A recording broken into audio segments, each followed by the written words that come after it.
So hey guys, this is David Fredericks. I'm back with another video. This video is basically about how our body actually utilizes fat and glucose in the form of energy and basically is so-called burned away. It's not actually burned away. That's the first thing I want to talk about is we do not actually burn fat or glucose. We actually use fat and we use glucose in the form of energy through ATP in our body by three different pathways as we're exercising or moving, walking, whatever it may be. And I want to let you guys know about these three different pathways because this is very important in your goals to building lean muscle mass and losing fat. The first pathway is called the Phosphagen pathway. Now this pathway uses creatine phosphate that's stored within the muscle cells by supplying the cell an ATP molecule that's already readily available. After it's been used, it turns into ADP, and this creatine phosphate molecule lends its phosphate to the ADP molecule, turning it back into ATP to readily, quickly have a form of energy. Now this process, like I said, is done very rapidly, but it only lasts for about 15 seconds, maybe 30 seconds. So this is a great tool that the body uses for people lifting weights, basically, or doing short distance sprints, like 15, 30-second sprints where they need a really good burst of energy.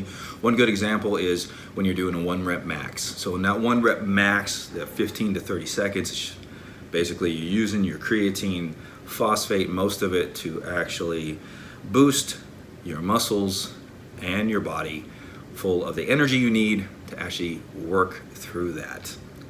The second pathway is the anaerobic pathway.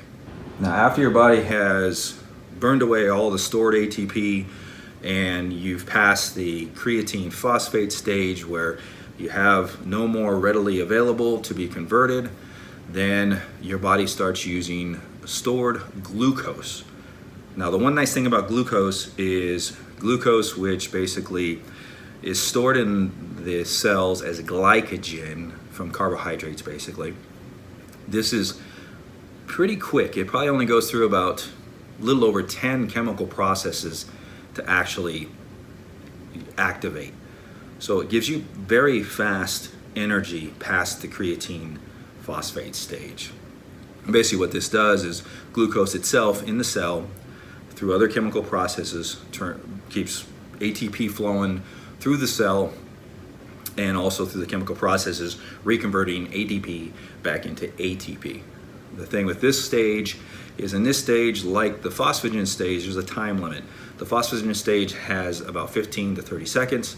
The anaerobic stage has 30 seconds to about two minutes or so before you have to go, the body wants to go into another stage, and it's actually utilized what it can within that energy phase. But this is a very high glucose absorbing, utilizing stage of your exercise or your physical exercise, whatever you may be doing. The third stage is the aerobic stage. Now this stage basically starts within about 2 to 4 minutes, still basically utilizing glucose. And then from 4 to 8 minutes, right around that time frame, depending on how much oxygen you've actually brought into your body and into your muscle cells, then it will start shifting over from using glucose to fatty acids. Because in order for fatty acids to actually turn into ATP within the cells, it needs oxygen. So this is very important for those wanting to lose weight. It's more of a long endurance pathway. So this is used for long walks, steady state jogging, steady state walking, long bike rides, moderate paced, long duration exercise basically. Now aerobic respiration, which is the aerobic pathway, produces a ton of energy. When you're in the glucose phase, you can produce up to 36 ATP molecules per glucose, and when you're in the fatty acid stage, you can produce a whopping 106 ATPs within this stage. So the power that you get, sustainable energy basically, when you get into this stage is astronomical. A big calorie burning phase, especially if you're trying to lose weight as far as fatty acids. Now, 2 videos ago I talked about how fatty acids enter the cells, but this is basically how the fatty acids, and that's through the carnitine shuttle. This is basically how fatty acids are actually turned into ATP, and when they're turned into ATP as you exercise. The biggest issue is the body uses all 3 of these functions at the same time. So depending on how you train, you could actually enter the aerobic stage, and then your body can actually be rested enough to actually start using or grabbing ATP from other glucose in the body that's being produced through the liver, through gluconeogenesis, or the kidneys. The body can produce glucose, or you could actually Phosphagen, creatine, phosphates could actually start to form back into the muscle and transfer it in there, and you can start using energy for that. So there is no like magic ticket ride for burning fat, but all in all, if you're exercising for longer endurance times, if you're mixing up fast sprints with power movements with long duration rest periods, you have a great chance of actually burning glucose and fat at the same time through your workouts. So in conclusion, as far as the anaerobic phase, if your mission is to get as lean as possible, you can utilize the aerobic pathway through long duration exercise, and that's through long walks,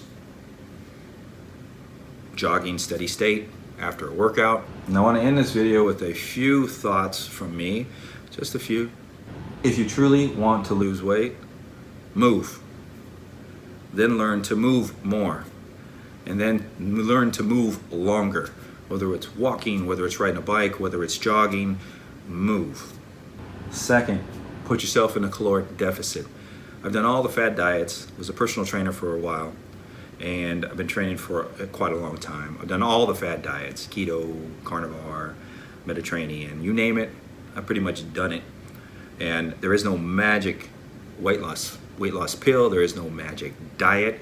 This is actually being in a caloric deficit or running at maintenance and moving as much as you can with extra steady state walking, jogging, stuff like that. And like I said, there is no magic diet, so never, ever, as you can tell, glucose and fat are used to move you, to get you going. The more you move, the more weight you're gonna lose. So do not ever cut out a single macro. They're all important, no matter what any fad diet YouTube channel you're looking at or anybody you're talking to. Never cut out a macro if you want sustainable energy throughout the day and consistent fat loss and a happy, healthy life, whether it's your body, your mind, your stomach, because food's good. Just watch the moderation. If you're going high fat, low carb, high fat, find which works best for you. Test your body, because we're all different. Some of us are insulin resistant, some of us are leptin resistant. These are 2 hormones that are super important that our body has to use in order to spare muscle, in order to lose weight, especially leptin resistance. And I can't say especially leptin resistance, because insulin resistant people have trouble losing weight because they have trouble utilizing carbs. And carbs, just because you cut carbs out of your diet doesn't mean your body's not going to produce it through the liver as glycogen or through the kidneys. So this is something that you need to take care of, you need to get in check, and sometimes it's all done through the proper diet. And if you're going to do a diet, always keep your protein high, as far as 0.8 to 1.1 grams per pound of lean body mass, because sparing muscle as you get older or as you're training is going to spike your metabolism. It's going to keep you stronger for the long run. It's going to keep you in more of an anabolic state of conditioning, and you don't want to be in a catabolic state of conditioning. So this is Dave. Hope you guys enjoyed the video. If you did, please give it a like. I know the like button's either there or it's there. I'm trying to think about how this video is going to be put out there. Please like the video. Subscribe to the channel. I'll be coming back with more videos.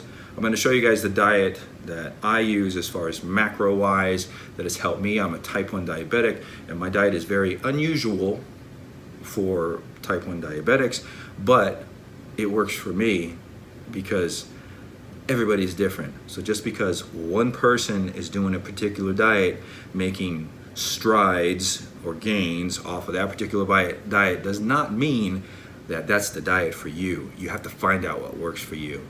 So I will show you a few foods that I have in my cupboard and in my refrigerator on the next video that will keep you within your macros if you want, and also keep you healthy too, because health is very important in this venture as far as intestinal, digestive tract, all that stuff. So you guys have a good one.